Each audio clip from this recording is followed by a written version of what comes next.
Hey kids, we're back. This is Greg Peloquin, aka G Pelly. And I am Naseef, aka JoJo. Alright, so we're back in the saddle, I guess. It's Yeah, been a little while. yeah, and we got some good matchups tonight. We get to see Junk Tokens versus Naya today. And this was a 51 person FNM, so I am told this FNM was bigger than some state championships the next day. So it looks like we got Matthew Brooks on Junk Tokens playing a pretty stock list of every card you would expect to see with Tristani and then Adver the Worm, Lingering Souls, so on and so forth. And I see Joseph Davis over here has Naya, and it's kind of an interesting build because you have Flint Hoof Boar, Burning Tree Emissary, a lot of the things, and Pilgrims and that kind of thing. It looks more of a mid-range flavor because he has 4 Dominate Raid, 4 Smiters, and up to, it looks like Thundermaw Hellkites and Wolfear Silverhearts. Of note, he has 2 Ground Assaults. Nice. They both start out with the Alviston's Pilgrim, Yeah. which is what you want to be doing in Standard right now. If you're not playing a turn 1... Oh, there you go. Boris Reckoner. If you're not playing a turn 1, turn 2, some type of accelerant, you're probably behind the curve in Standard as of right now. So, wait, my question is, why didn't Joseph just... Oh, I guess the problem on the Nombos you have here is the Emissary doesn't let you go chain right into a Reckoner, because the green doesn't... You can't cast a green. Right. So that's a little bit of a non-bow in his deck. Yeah. So what do we have? We have a Lingering Souls over there. Yep, Lingering Souls is good. Those look like some souls, Yeah. sort of. I actually like the art on those Lingering Souls. That's not bad, yeah. So, Lingering Souls is kind of fallen off lately in Standard. Have you not seen it falling out of the junk lists and some of the other decks? The deck that beat us at States had those efforts in it. So the other thing is, like, fundamental kind of exists, but it's just not a lot of decks want to play it. Junk Reanimator was playing it for a while, Yeah. but once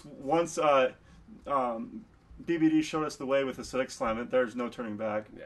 And that Reckoner might be hard for Brooks to deal with for a little while, unless he has Putrefy or something. Is there any removal spells, any spot removal that we can call on here? No, he has, from his list, he has 8 Mana Dorks, Restoration Angel, Thragtusk, Advert of the Worm, Lingering Souls, Rootborn Defenses, Call the Conclave, Entreat, and Tristani. So that looks like the deck has a hard time dealing with Reckoner, at least pre-board. The best bet of getting rid of it is probably resolving a large creature like an Advent or something, or even a Call the Conclave, and then trying to get him with a Rootborn Defenses and then populate. Yep. That looks like how you're gonna have to deal with it, and that's in his hand right now. If I'm Matt Brooks here, I'm probably gonna play the Resto here. I'm gonna block with the Pilgrim and rest, and then blink with the Resto. It looks like he's going to main face something. Here's the thing: you can keep Reckoner off your back for a turn with the Resto play here. Right. None of the Resto is right. I don't think this is right because that lets you blink the Reckoner for a turn, deal with the Reckoner for a turn, and you can kill Dominant Raid. Yes. So that seemed like the obvious play I would make. Well, here he has Hellkites, correct? Correct. 3 Thundermaw from Joseph Davis. If he slams a Hellkite here, he's just way behind. And there's a Hellrider too. Now Hellrider would let you ambush the Resto lets you ambush a Hellrider if he's not going to play into it. Right. Either way, the Resto is clearly the play here. I think so. And you can't let Dominate Raid on the board too long. Especially with a Boros Reckoner, being able to fight creatures with Boros Reckoner is pretty absurd. But just the card advantage that it could generate, especially in a deck like this. And there's the Hellrider. Yeah, I still agree with Joseph plus 1 here because those tokens in the Pilgrim aren't worth wasting the fight ability on. Right. So I'm waiting for Brooks to play something a little spicier. Oh. I want to see something a little bit better before I do that. Well, Dominate Raid is essentially just dead here. He's just going to attack in for 3. But he's looks like Matthew's back is to the wall. He's at 13, so if... I don't think it has to be this way. I think the Resto play would keep him right in the game. Oh yeah, the Resto play would have been a good play. Now had he did the Resto play, you don't even block the Reckoner. You just flash in Angel right and block the Hellrider. Correct? Take off Hellrider, pick up Dominate Raid, and you're right back in it. Yeah. And then you can set up the Rootborn Defenses play next turn. Correct. Because you have 3 tokens or 4 once you populate to deal with. Yeah. And you're right in the driver's seat. So let's see what our play is here. We're probably still going to try to kill Raid here, I think. I think you have to kill Raid. We're only talking about 2? That seems wrong. You have to. I think to make it so that it can't fight, but then he's still going to get a card off all of 3 it. need to come in. This is not correct. All 3 need to come in. Oh, and he just goes at him. No. You can't ignore Dominate Raid here. And he misses the land drop. Okay, maybe we're going for the Resto play now? Yeah, now he's going to try the Resto play. Okay. He's going to get Hellrider out of it. Oh, just letting that... He's digging him right into that... Right so into Hellkite. He's going to find the Hellkite eventually. If there's any justice, there's a Hellkite there. Yeah. So he gets Boros Reckoner off of it, which, as we talked about, is a problematic card for Matthew Brooks game 1. I'd like to see some point removal out of this list somewhere. Yeah. I think I need some way to beat that. Pre-combat Boros Reckoner. Not my play. Yeah. I wait. Yeah, absolutely. Make him think you got some tricks. Well, it's even like that. It's information. It's now he might make a play knowing full well there's a Reckoner sitting there. Only the Reckoner. I guess he smells Restoration. He smells the resto? Yeah. He's at 10. So, do you just block with the Pilgrim and Bounce? I would. Oh, is he taking the damage? Does Hellrider have to attack the trigger? No, it doesn't. Hellrider triggers on its own. Hellrider triggers on its own. So he took 4 there. That does not seem correct. Oh my gosh. This hurts. My head. And now the problem is because you waited, armor rate's a 4. You can't even kill rate anymore. Yeah, you'd have to attack with... you're so far behind. And he's missing on the land drops. Yeah, you're so far behind now. 1, 2, 3, 4. And the fact that Dami Raid is around, he just has to fight Reckoner with Restoration Angel and then attack with any 3 creatures and the game is over. Yes. Yeah, I mean, honestly, it doesn't have to be this way, but... Yeah, Matthew... I still think you're kind of in trouble because you're missing the land drops. Yeah. So, you'd probably be behind anyway, but I don't think you'd be this behind. I think he's going to attack Dami Raid so that he can't fight. Which... Okay. Well... Oh, Are we going for him? I think that's what he said. He pointed at him. And he Oh drops him to 13. I'm not... Are we even trying to win the game anymore? Flashback Lingering Souls? Are we just dead here? I think so. Yeah, you're dead. You fight the Restoration Angel and then you attack with the other 3 creatures. You don't have to do that. Everything just comes in and he's dead. Because the redirects on the Boros Reckoner kill you. 1, 2, Don't can do nothing and they're dead. 1, 2, 3, 4, and then even if you jump off, yeah, it's... So that... Just turn your guys sideways and we're done here. The only way this game... Okay. Goes to 5? Why not? Thundermaw. I just want to see it. It's a Hellrider. Oh, man. Oh, the justice. There you go. And we go. Yeah, it's not enough deal 6. Just make the all-in sign. Just make the all-in sign. And there we go. Boom, boom, boom. And the triggers alone kill him. Yeah. And he picks him up. Sees the writing on the wall. Yeah. So, sideboard from Matthew Brooks' angle, he has another Tristani, Lingering Souls, a couple of Grafdigger's Cage and Pithing Needles. Some things that I see coming in for him, though, would be possibly the Selesnya Charm. He didn't really get information about the Thundermaw Hellkites, but he should be thinking about it inside Naya. Yeah, and again, there's no removal spells in the sideboard. That's a glaring weakness this deck has. Yeah. What do you think of Loxodon Smiter for him? Just an early 4/4. It's proactive, which is good. You need something good and proactive. Like, maybe you can get a Reckoner if you attack with a bunch of Smiters and Reborn Defenses. Right. I mean, that's probably okay. Or Conclaves and Reborn Defenses. Like, I try to build toward that and try to be proactive in my play here. I'm a big fan of bringing in the third Tristani because he does have Advent of the Worm and Thragtusk and Restoration Angel. So the life gain alone would make this matchup hard for Naya. I agree. Okay, so in Joseph's sideboard, we have 3 Thragtusks and nothing else to really consider here. Maybe a Blind Obedience. Actually, Blind Obedience would be good here because it can slow down. It can keep the tokens from chump blocking. Yeah, it puts Lingering Souls coming into tapped, which is actually kind of something you want to happen, especially when you have cards like Hellrider and Thundermaw Hellkite. Well, Thundermaw ignores the tokens anyway, but I don't think if I put you on. I don't think even Rays come in here. I think I just like Blind Obedience and I like Selesnya Charm. I like the Charm because I can, if you can try to surprise my Reckoners in combat, I can give a little more damage in that way with the Reckoners. Make some tokens or pick off your large creatures that you might have. I don't know. Yeah. Blind Obedience needs to come in for sure. And possibly Selesnya Charms. Not like the sideboard. I mean, honestly, it doesn't seem to be hugely relevant to this matchup. What comes out? Would you? To be fair, I want to see some O-rings. Take the O-rings out? I think both decks need O-rings. To be fair. Yeah. Well, he has main deck. Joseph Davis has main deck Oblivion rings. Fantastic. Yeah. So I think Ground Salt can go here. Okay. Because here's the thing, tokens. Ground Salt's not very good in this kind of matchup. The deck that spits out a bunch of creatures, Ground Salt's not going to help you much. Right. Because he's going to make like 2/1/1s or a bunch of little guys, And that's not what you want to do. You don't want to kill that effect here. Right, because if you're wasting one card to kill one creature on a card that produced 2 creatures or even 4 creatures for Lingering Souls, you're just behind in that war. Yeah, like you can pick off. Well, what else can you pick off in there? It's relevant. Like half a Thrag. Yeah, like the whole deck. Matthew's whole deck is built to generate card advantage off of his creatures. Yes. And so something like that just kills one creature is behind the 8 ball what you want to be doing. On that same token, pun not intended actually. I still like the Oblivion Rings here. Yeah. Because the utility is worth it. Okay. I want Oblivion Ring here. I don't want Ground Assault. I do want Blind Obedience. So if I'm ever on the aggressive plan, like Joseph was in this game, for example, yeah. I want all these guys to come and play tapped, so we can't like just throw guys in front of me to keep blocking. Right. And if you do get into a standstill war, like a ground standstill, you could just start extorting and gaining advantage there. Yeah, this won't be the matchup where the extorts really matter, but you can always. It's a nice little bonus here.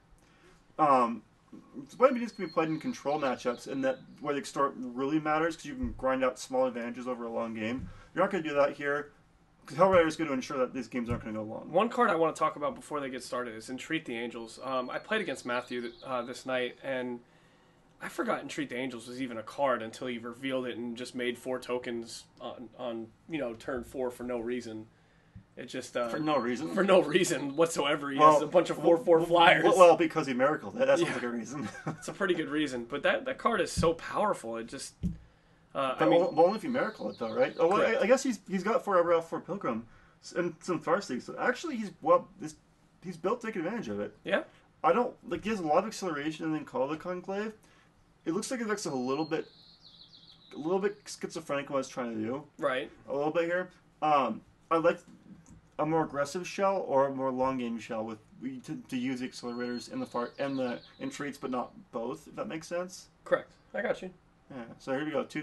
Like even this play feels fairly low impact. Turn 2 Lingering Souls. Yeah. I'd rather see I could call the Conclave Bash here. Even that would be better. How about follow this up with Intangible Virtue Flashback Lingering Souls? I'm sold. Okay. If you can do that, I'm a happy camper. Let's see it. Ouch. It plays a Braintree Emissary with nothing to follow it up with. Oofta. So I see he's got at least 2 Silver Hearts and a Smiter in his hand, and 2 Reckoners. Yep. Yeah, again, I don't think the Emissary really has much energy in this kind of list. I see Smiter, Thrag Tusk on the other side. So look at his list here. What am I happy here? If I have Emissary into Flinthoof Boar or Emissary into Dominator, I'm happy. Other than that, I guess. And that's still turn 3 though.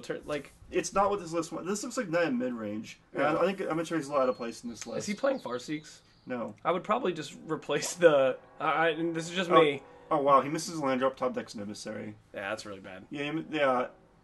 I would probably just replace the Braintree Emissaries with and change the mana base up a little bit with Farseeks. And while we're at it, Emissary is a fantastic card. Probably the best in the format, really. Right. Oh jeez. Let's see. This is bad news. I guess to be fair, Joseph has no better play.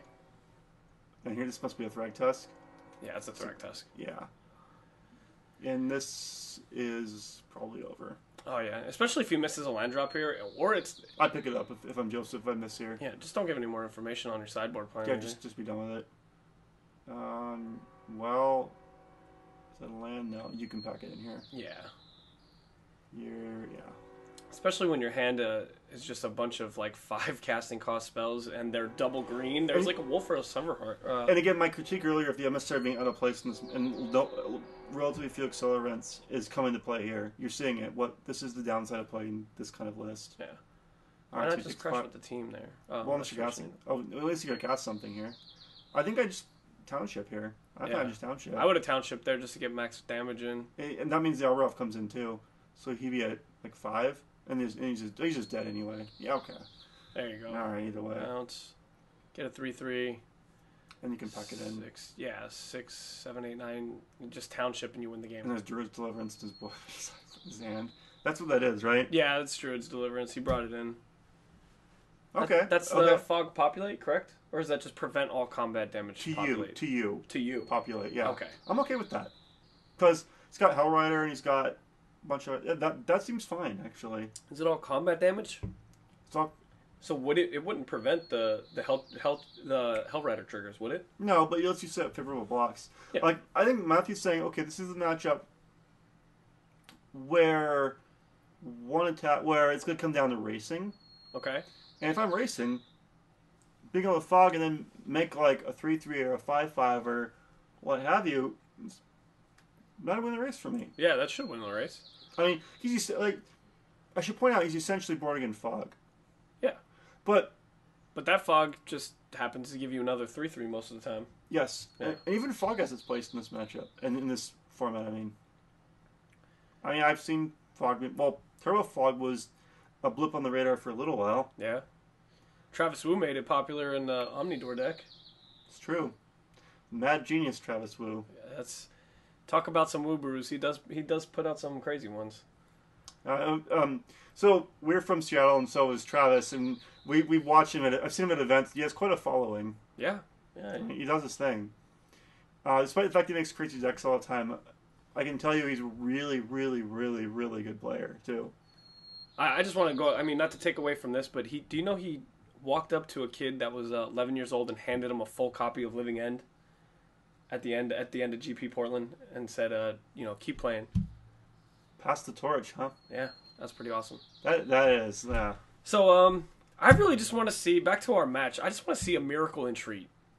It happened to me twice on Friday Night Magic, and I just want to see it happen to somebody else so I feel better about myself. You know, last standard season, I stole so many games from people off miracles. Bonfire in particular. Yeah.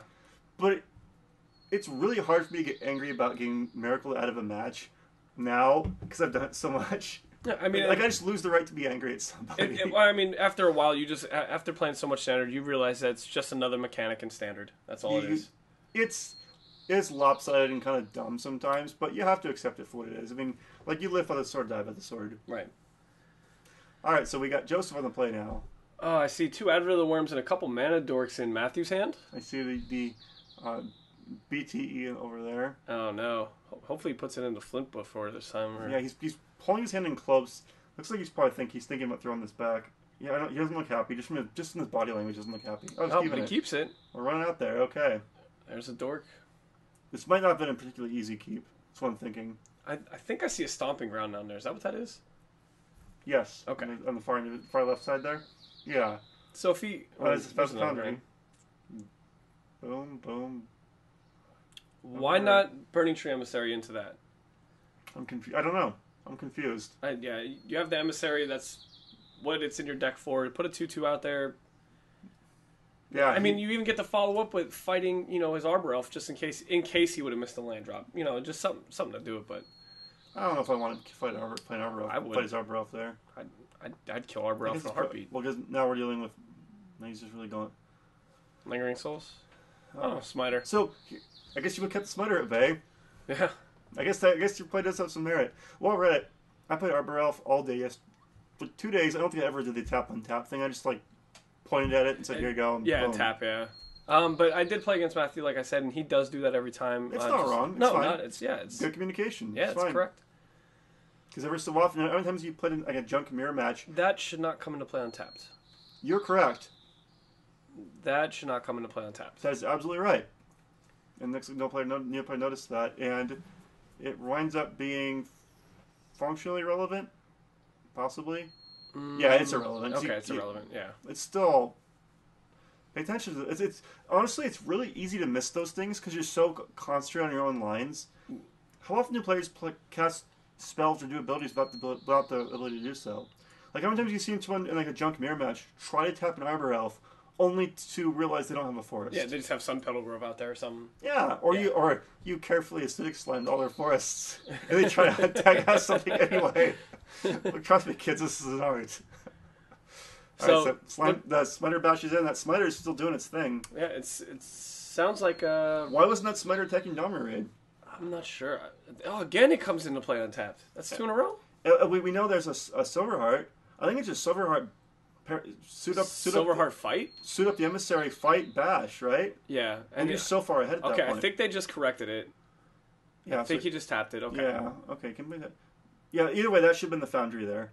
Yeah, or he even has another rootbound crag in his hand. Like you put Silverheart out and yeah. What are we doing here? I'm very confused. Plus one-ing. Well, I know we're plus one-ing, but I don't know if you do fight it for the fact that he's representing Restoration Angel, but I think we both know it's Advent of the Worm though. I'm pretty sure it's going to be Worm. Well, yeah, I'd still fight there. Make him have it. Cool, make him have it. Yeah, there's the Worm. And is our Mr. getting bashed in combat because we didn't play Silverheart? That's in fact happening, isn't it? Yeah, that's what's happening. If you happen to watch this, Joseph, play Silverheart. It's a good card.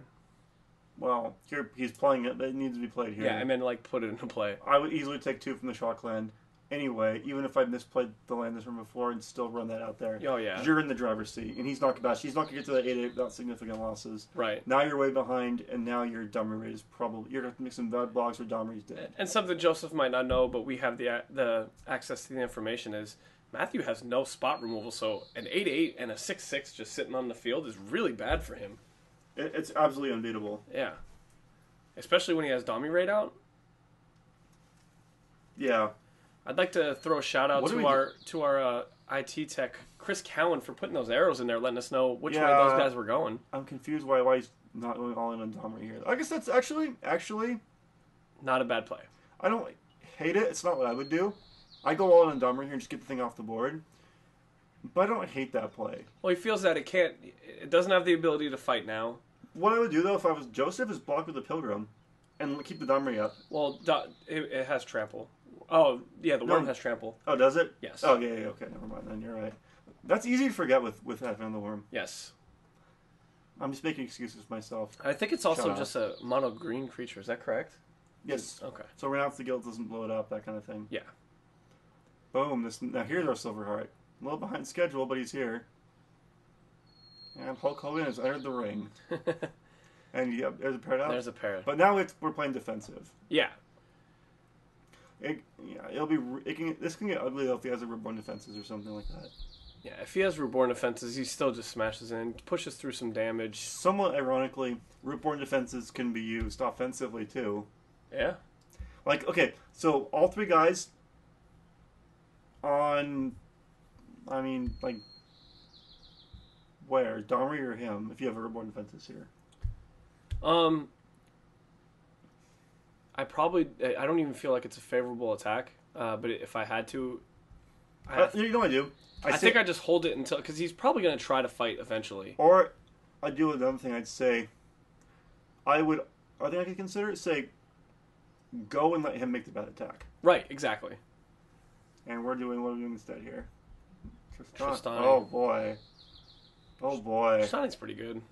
Now, if I'm Joseph, I will not hesitate to sacrifice Domri Raid here. This is another 1-drop, right? Yeah. Yep. I would not hesitate to. Yeah, there you go. It's okay. To sacrifice a Domri here to pick out that Tristani. Make sure it does not get active. Right. If it gets out of control, especially he already has the 5/5 in play, like you have to kill it right now. Make sure it's dead. Yeah, just kill it dead now. No. No. No. Even so. That's not right. My chest hurts. That Tristani's going to run away with this game. Yeah, it really will. It's going to gain 5 life from the Advent of the Worm a turn. This is nice, but his life total's too high. Yeah. And yeah. Okay, I'll take 5. I don't care. Of course he doesn't, because he's gonna make a Worm token and gain 5 life, and then play another Advent and gain 5 more. So he'll be at 23. Yeah. The Kelkite's too low impact at this point in the game. Oh, is it a Virtue? Yeah. He needs to fight. We need to fight here. Virtue can come down. Yeah, why not? There's Virtue. Perfect. And now we're spelling out 6/6s. And they have Vigilance. And they have Trample. Do they rotate the tires in my car and grab out my bathtub? Yeah. Sweet. So you just don't... what do you do here? You just don't do anything, right? You just pass the turn. You can play Worm if you want. You can what? Oh, no. Heck with that. Do nothing. Yeah, you do nothing, and you just populate at the end of the turn until it just gets out of control and you win. Mm-hmm. Yeah. You just bust right through the wall of giant guys. Because the Hellkite's irrelevant. It's absolutely irrelevant.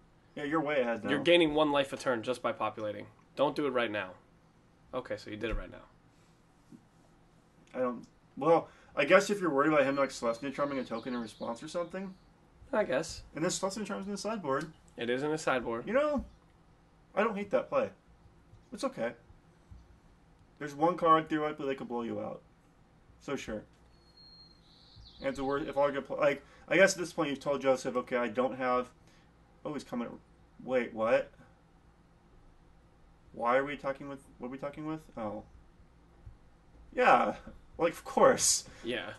That was not... That was... Actually, he's only at 12, so maybe it's okay. So he has to take 4? Yeah. Go to 8? And then he's going to gain 4 more life from the beast token. The 6/6 should be off the board. And then you can fight and pick off the last beast token. Yeah. The 6/6 should be off the board. One of the 5/5, well, the 5/5 technically. That was a I should not attack there. Right. Bad attack, right? Right, it was a bad attack. But it did get blocked by an 8/8, so take it off. There you go. So hopefully if you remember to fight here, you can slowly grind back in here? Yeah. Yeah.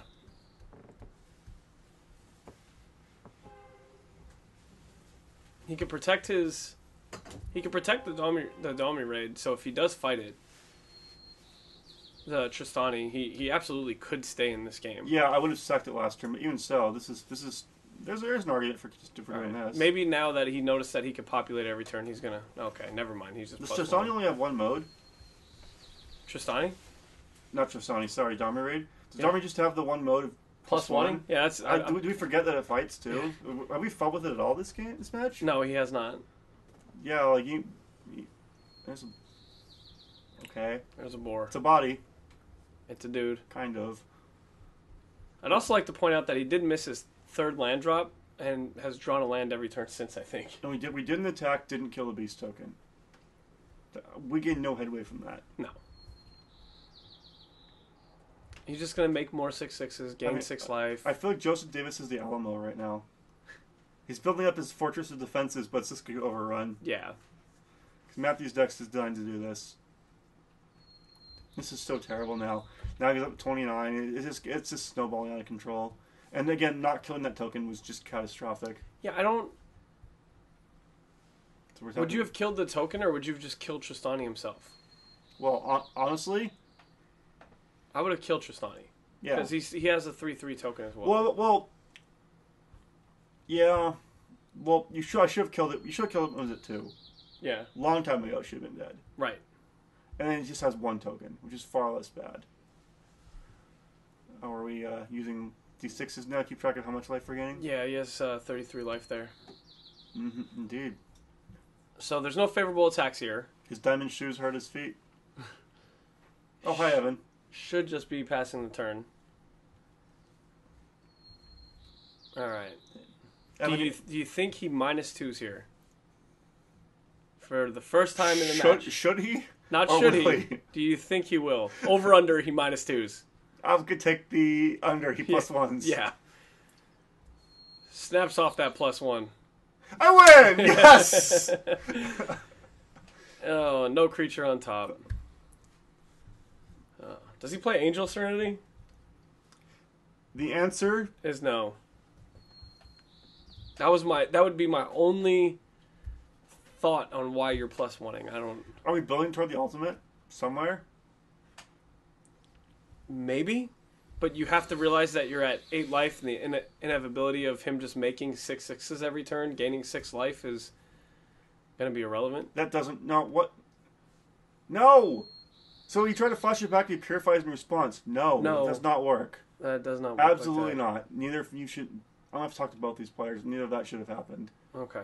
Because as soon as he doesn't respond, as soon as he says, I'm flashing it back, it's on the stack. You cannot purify in response because it's no longer in the graveyard.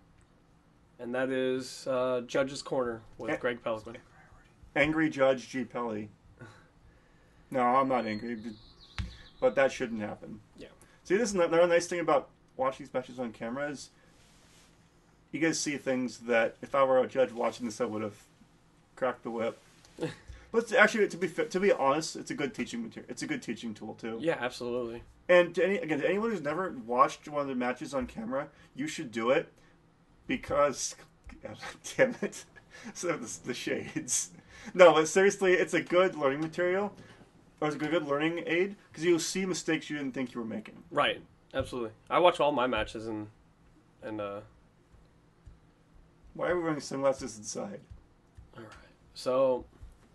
Does it CSI Miami? 1, 2, 3. 1, 2, 3. At some point, Joseph has to realize that Matthew's gonna have more creatures than him. Yeah. Yeah. Here comes another 6/6. Gain another 6 life. Go up to 39. I feel like this was preventable. I do too. I mean, I know me and you might have disagreed on the very first play of the game, but I definitely would have just Burning Tree Emissary into Dummy Raid into Shoot Arbor Elf. Yeah. And then started +1ing from there. Well, I don't disagree with you so much as I just didn't think of it. There's a difference. I would have, if I considered that play, I would have made it. Fair enough.